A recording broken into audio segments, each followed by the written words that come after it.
What's up, everybody? It's your boy Chris Moore, coming to you all. I want to do some Memphis Tigers conversation.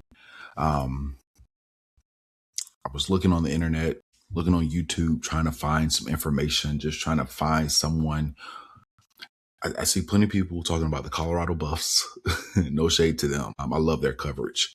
I see people talking about Auburn, Georgia, any of the big schools, even some of the mid majors.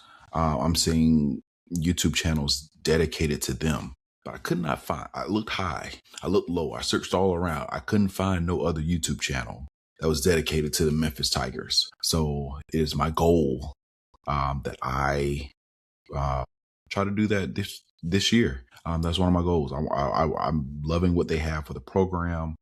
I'm locked in. I'm from Atlanta. But I currently live in Memphis, Tennessee. Of course, we don't have a professional football team. So this is as close of a football team I can be attached to. And I can take my son. We can go to the game. So I'm going to give you some coverage here on the Memphis Tigers. And we're going to rock out. We're going to see what happens. We are officially in a new era of Memphis football. The transfer portal is open and everything that comes with it. You got your excitement. There's a lot of urgency. There's a lot of vision, but it's also a lot of change. Change has arrived and it's come in the form of Coach Charles Huff. He's declared that it is his mission to close the gap between Memphis and the programs in the Power Five. So I can't wait to see what happens. What you want to do in your press conference is win the press conference. And Charles Huff did exactly that. As a matter of fact, in the press conference, he said that Tigers are apex predators. And it's time for Memphis to take its place at the top of the food chain. Now, I don't know about you. I don't have any eligibility for the football team, but I was ready to run through a wall when I heard those words. Coach Huff is a man who he can get the job done. He's known as a program builder. You can tell that this is not just business as usual. This is a deliberate and intentional transformation from the coaching staff to whatever they're going to do with the roster construction, because there's some questions that have to be answered there. When Memphis brought in Charles Huff, it wasn't just a hire. They had to make a statement. The last two coaches that Memphis had has done really well. Mike Norvell did an amazing job with Memphis. They couldn't quite get that American Football Conference championship. So Mike Norvell goes to FSU. You see what FSU is doing now. But then you have Ryan Silverfield, who steps in for Mike Norvell, and then Ryan takes it. He maintains the program. There's no drop off. He keeps it steady. And as you know, he's transitioned into Arkansas in the SEC, which provided the open door for Coach Charles Huff. Like I said, Huff, he's known for turning programs around. He's known for building culture the right way. He has an excellent piece on setting culture on TikTok, YouTube. You can look it up. He's just an amazing person, amazing personality. He's got experience leading teams to bowl games, and he's done it with elite recruiting and player development. There's a few names on here on this list of players that he's recruited. You may know them. We have Miles Sanders. Yes, he recruited him. Saquon Barkley. Even speaking about some of his past history, I see that he's a big recruiter. One of the main things that sticks out about his resume, he has Nick Saban on there. When you have Nick Saban as a reference for any job, it makes you even more qualified. It would appear to be that you are qualified to run a football team. One of the amazing things about Coach Charles Huff is the history, and history will tell you everything that you need to know about how the future will be. One thing that I'm seeing here is that while under Nick Saban from 2019 and 2020, Najee Harris rushed for a career best 1,224 yards, 13 touchdowns. I'm seeing here 19 years of coaching experience on both the NFL and college levels. Of course, we have here he spent 4 seasons as the Penn State running back coach and special team coordinator. He recruited, like I said, Saquon Barkley, who was the number 2 overall pick. We're also looking at someone who spent the 2013 season at Western Michigan as the running backs coach and helped that unit nearly double its rushing yards from 2012. And in 2012, he's working in the NFL. He's the assistant running back coach for the Buffalo Bills, who helped CJ Spiller with his first 1,000-yard rushing season and became a Pro Bowler that year. So the proof is in the pudding, as they say. And I can't wait to see what he has in store for the city of Memphis, for the culture, for the city. What's key is his mindset. Huff wants Memphis football not to just compete, but he wants them to dominate. When the portal opened, the staff hit the ground running because closing the gap means upgrading almost every facet of this roster. And the person who's going to spearhead this, one reason that this transformation can happen is the addition of Corey Phillips as general manager. Corey Phillips, who's a Tennessee boy. He comes to Tennessee. He comes to Memphis after 3 years at Colorado, where he was a major part of recruiting top 30 talent and 5-star prospects under Deion Sanders. His fingerprints on roster construction and recruiting are real. Before Colorado, Phillips made his mark at LSU, Vanderbilt, programs where recruiting is everything. Combine that with Coach Huff's relentless pursuit of talent, and you have a front office pairing that can compete for players that Memphis could only dream about a few years ago. So what this is saying to me is that we're looking at a potential where there's going to be more 4, 5-star athletes coming to Memphis. I mean, because with Corey Phillips recruiting in the South, oh man, with the potential of Memphis and like being put on the map with, let me take a pause right here. I know y'all are caught up in the crime of Memphis, but crime is everywhere, truth be told. And I can promise you this, those students at University of Memphis, they good. They all right. Not to mention, there's a lot of old money in Memphis, a lot of old money. Shouts out to FedEx. There's definitely a pot of money around here. Coach Huff, one of the biggest moves he made in the last few weeks was the hiring of Kevin Decker as offensive coordinator. I want you to remember that name, Kevin Decker. All right. He was the offensive coordinator for Old Dominion on last year. And Old Dominion put up numbers. They went 10-3 in the Sun Belt Conference, where this offense was one of the most productive units in the Sun Belt Conference. Kevin Decker, his leadership, Old Dominion's offense was among the top offenses in the nation, finishing 15th. Hear me, 15th in total offense and ranking high in red zone efficiency. The rushing attack, explosive plays. I actually had a chance to interview the GM of Old Dominion on last year, Hunter Sims. And man, when I tell you the excitement that he had about Old Dominion, I knew that they were going to be a solid team. I knew they would win. I did not know they would have 10 wins. I was expecting 7, 8 wins, but they really put BTA on a lot of teams this past season. So shouts out to them. I can't wait to see what coach or offensive coordinator Kevin Decker brings to the team. There is a little someone out there that I am looking forward to because the real story of this team, just like any other team, you can't win unless you have a quarterback. And what that offensive balance is going to be like. One of the players from Old Dominion who I am very interested to see where he goes will be Colton Joseph. Colton Joseph is a dual threat quarterback. He was the offensive player of the year under Kevin Decker. So in 2025, Joseph put up these numbers here. Listen to this. 2,624 passing yards, 21 passing touchdowns, 1,007 rushing yards, along with 13 rushing touchdowns. He ranked 6th in the nation in total touchdowns and 2nd in yards per completion. That's Colton Johnson. Now, I'm going to tell you this up front.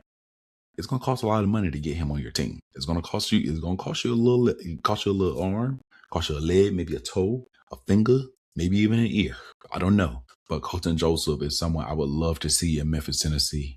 Um, I mean, just, you know what they say about quarterbacks like Colton Joseph, who can run. He has moxie in the pocket. I love when they say that. He has moxie. He does have a little swag to him. Not going to hold you. He definitely has some characteristics that I think could bode well for him in Memphis, Tennessee. He's someone that can hurt you with his arm and his legs. He's exactly the type of player that Coach Huff said that he wants for Memphis. A mobile quarterback who can do more than just drop back. In this day and age, you're going to need someone who can make plays with their legs. That's just the long and short of it. Memphis offense under Decker is going to be very versatile. I can see it having a lot of unpredictability and a lot of playmaking. We just got to get the playmakers. It's easy. You can call up plays every day, but if you don't have the players to run them, then you're not going to do anything. A couple of things I would love to see Memphis do on the portal. Of course, upgrade at the quarterback. Coach Huff said, again, repeatedly, that he wants a mobile quarterback at the helm, one who can make plays with his legs and arms. That's exactly the prototype of quarterback that he's looking for. And Memphis needs to find that quickly in this portal cycle. There's a few other quarterbacks I would love to see. Maybe an Amari Odom from Kennesaw State. We also have Andrew Body out of Alabama State. So yeah, there's some low key players out there who can put up some big time numbers for your team. You just got to go out there and find them. Another thing that they have to do is find playmakers. They have to make sure that that balance rushing and passing attack is there. Make sure that their offense can keep the defenses guessing. Memphis must target players who can create big plays. They got to have receivers who have speed. One thing that Memphis has not had an issue with is tight ends who can stretch the field. They're known to have some pretty solid tight ends. Running backs who can break tackles, ones who can put their head on the goalpost. They had that this past season, so I don't see why they can't get more running backs in. And of course, line play. Any offense is only as good as its protection. So Memphis needs to use the portal to lock down offensive line talent, players who can protect and create lanes for that run game. Because it sounds like we're going to go real run heavy. Totally fine with that. You win the game by running the ball. You win games by controlling the clock. Of course, you got to have defense. You got to have special teams. And while the offense may get the headlines, Coach Huff's staff is rebuilding the defense and the special teams as well. This is a defense that's going to be running the 4-2-5. So I can't wait to see their defensive backs. The defensive backs that they bring in is going to be pivotal. Every phase is part of this reset. Memphis cannot afford imbalance. This American Conference is getting better year after year. But I definitely believe that this is the next step. This team is going to look brand new in 2026. From the offensive system to the defensive philosophy. I know Coach Huff's staff is constructing a culture of speed, physicality, and competitiveness. And with a GM like Corey Phillips behind the scenes, Kevin Decker on offense, Memphis is no longer rebuilding, it's retooling. The reason why I say it's retooling, because I don't see that there's going to be a drop off from 8 wins that they had this year to something lower. No, it's going to be 8 wins and more. That's just the standard at this point. I mean, to that point, it's no longer the days of just hoping for 8 wins. The bar is now set higher. When I think about Coach Huff, I think about somebody like Mike Tomlin, who has that presence, who has that swag that's like, hey, we're not concerned about any of that foolishness at this juncture. You know what I mean? So Memphis is building a team that it needs to compete for conference championships. It needs to compete for a group of five supremacy. It needs to compete to be in the playoffs. They need wins against Power Five opponents. They must build national respect week in and week out. No longer can they be losing to Navy. No shade to them. No longer can Memphis be losing to teams like East Carolina. Again, no shade to them, but that should be a must win. No longer can you lose to a team like UAB with an interim coach. What's happening here? What are we doing? And no longer can you lose against teams like NC State and get absolutely demolished under no circumstance. Now, an interesting subplot that I have is that Memphis last year wanted to join the Big 12, but the conference rejected their offer. But as I see as Memphis builds its program under Coach Phillips and under Corey Phillips, with top offensive coaching, some upgraded talent, national TV exposure, that narrative is going to change. Winning changes perception. Let me say that again. Winning changes perception. Winning in high-profile games changes power. Memphis now has the ability to have a blueprint set up to become a desirable addition to the Big 12. And if this wave continues, that door that closed once, it might swing open again. I'm not just trying to just say something that, can get clicks and all that good stuff. I'm not into that kind of stuff. I'm not into giving you false hope, but that is honestly a projection that I see, and it's based on strategy. It's based on their coaching. It's going to be based on their recruiting and how they execute. Let me say that again. This is a projection that I have about them joining the Big 12, but it's based on coaching and their strategy. But it can only happen through recruiting and execution. Tigers fans, we're looking at a relaunch.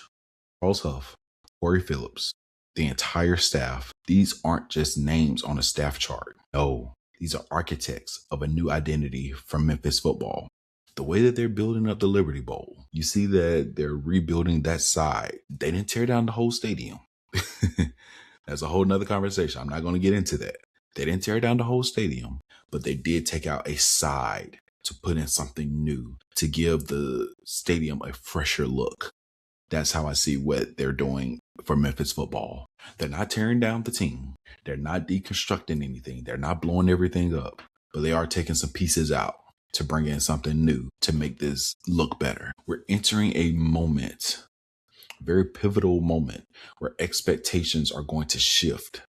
The roster chances are real and opportunity is everywhere for players, for wins, and for this city. And you know where I stand. I'm tapped in. I'm ready for Memphis football. So I'm going to be doing my due diligence. I'm going to be reading. I'm going to be tapping in to try to get some sources. I mean, I really want to see Memphis football do really well. Like I said, there's no football team here, no professional football team here. So I am going to make it my due diligence. I'm going to make it my intentional effort. I'm going to put all I can into really tapping in with the Memphis Tigers on this season. My wife went there. She's a graduate. So at least I have some kind of skin in the game.